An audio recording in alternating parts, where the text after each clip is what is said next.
This is what entertainment channels in Afghanistan looked like under the previous regime. Not anymore. The Taliban are asking them to change their output. Islamic Emirate officials asked us to ban all of the serials that was aired from one TV. So what have you replaced the serials with? Right now it is replaced with Iranian serials. Yeah. And why are Iranian serials more acceptable? Because they say it is Islamic and they reserve the hijab, and people like this kind of serials according to Taliban or Islamic Emirate officials. Popular live music shows on TV are now off the air. In the last 6 months, in-house entertainment production in most channels has come to a grinding halt. This room used to be the production hub of One TV's entertainment programming. That has all ended. Now the women sitting here are trying to figure out how to produce Islamic programming that meets the Taliban's requirements. When it comes to news, many journalists tell VOA self-censorship has become the norm under the new Taliban regime. They would not dare criticize the government or its performance like they did during the previous regime.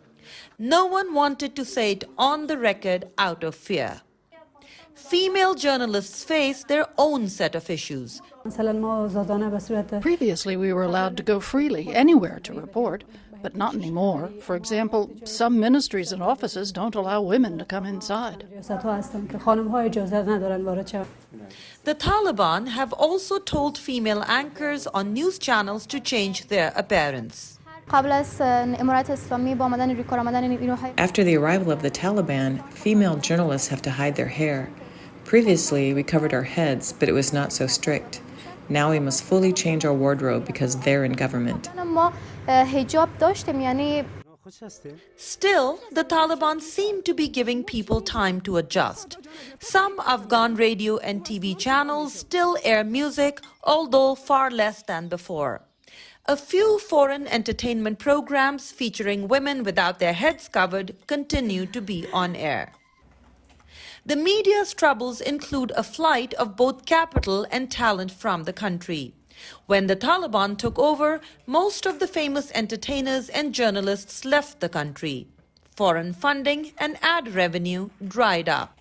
The channels are now struggling to survive with far less money and far more restrictions. According to an International Federation of Journalists survey, more than 300 Afghan media outlets have shut due to financial problems and Taliban restrictions. Thousands of media professionals have lost their jobs, 70% of them women. Ayesha, Tanzeem, VOA News, Kabul.